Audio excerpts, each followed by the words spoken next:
pour demain, à la plénière de demain, avant d'entendre la CENI. Voilà ce qui nous a occupés aujourd'hui. Nous pensons que vraiment ce démarrage est parti. Relative à l'adoption de la feuille de route qui a été préparée par les comités préparatoires, la feuille de route a été adoptée à l'unanimité, moyennant un amendement en rapport avec le nombre de participants qui a été augmenté de 25 pour la société civile, 25 pour l'opposition politique et 25 pour la majorité présidentielle.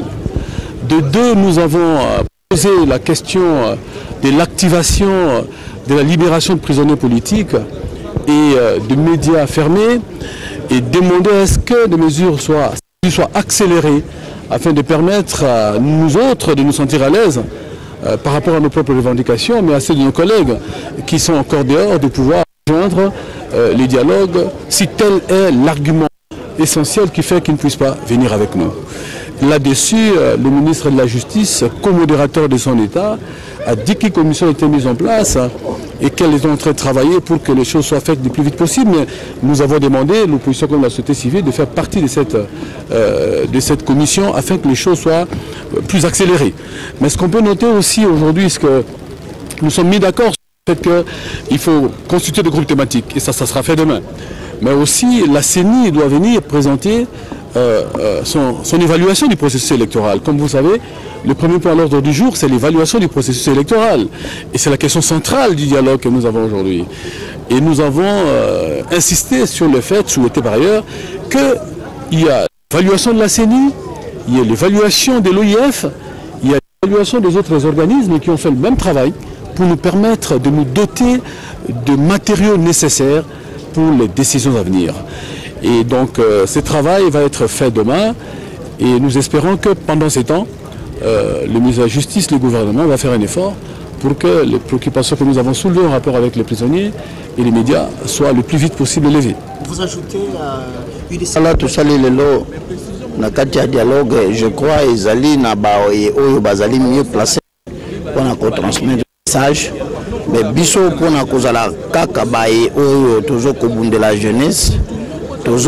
Et si on a pour représenter jeunesse et puis pour la place de la jeunesse na kati wana ezali nini na kati ya masolo ya dialogue tout ça qui campagne nango utakala ko benga était les deux partis politiques opposants comme majorité bakutana ensemble basolola pona ko protéger le peuple oyo bango nyonso bawelelaka mais pona biso koloba ete ezali ete dialogue je crois ezali sika oyo ekopesa solution pour le peuple congolais et puis pour la politique congolaise, comment va marcher ensemble.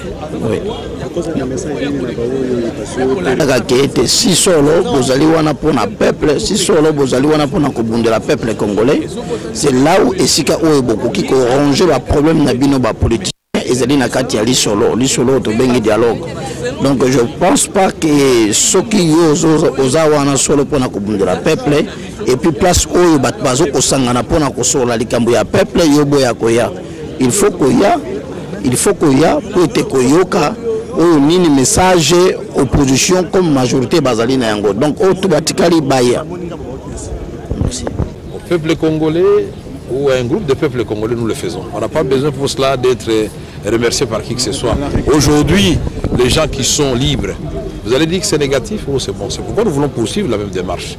Et quand vous êtes un leader politique, vous avez des fermes convictions que ce que vous faites va amener le pays à atterrir de façon pacifique. Faites-le.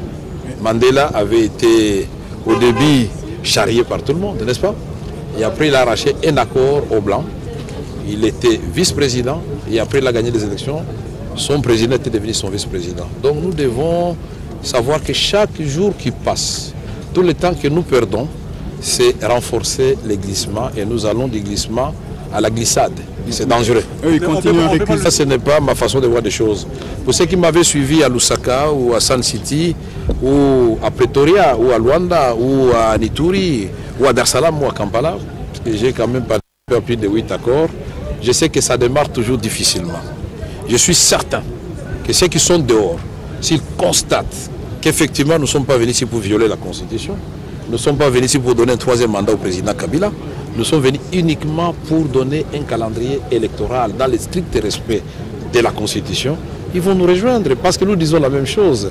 Ils disent qu'ils sont tous pour la résolution 2267. Dites-moi un seul parti qui est contre la résolution 2267. Ils disent tous qu'ils sont pour l'alternance.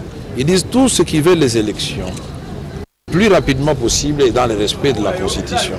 Mais nous devons examiner cela ici. Et nous avons dit qu'il n'y a que 3 possibilités. Nous voulons faire les élections dans les délais constitutionnels. Nous prenons les fichiers de 2011. Mais pour cela, nous devons nous mettre d'accord. C'est ce qu'on appelle accord politique. Ça ne fasse pas peur aux gens. Si nous prenons la deuxième variante de l'OIF, où il faut fiabiliser partiellement, il faut encore un accord. Troisième variante, c'est-à-dire la refonte, il faut un accord. Voilà. Donc, nous sommes des leaders politiques. Edem Kodjo, l'ancien premier ministre togolais, et là, c'est pour nous mettre ensemble. La preuve aujourd'hui, c'est le ministre Tamboué qui a décidé. Demain, c'est moi qui vais présider. Donc, il est là seulement pour permettre aux Congolais de discuter entre eux. Mais justement, eux, ils continuent à reculer. Si le résultat est bon pour le peuple congolais, tout le monde va dire bravo. Et moi, j'ai remarqué que le peuple veut la paix. Puisque nous avons commencé le dialogue.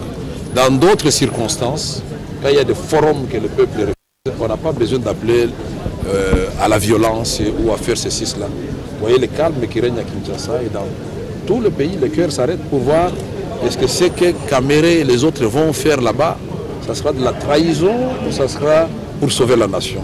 Je vous dis que je serai le premier à quitter cette salle les jours où on va essayer de toucher à la Constitution. Faites-moi confiance. Oui, nous avons eu des ajouts de 25 places pour la société civile, l'opposition politique et la majorité. Voilà ce qui a été fait.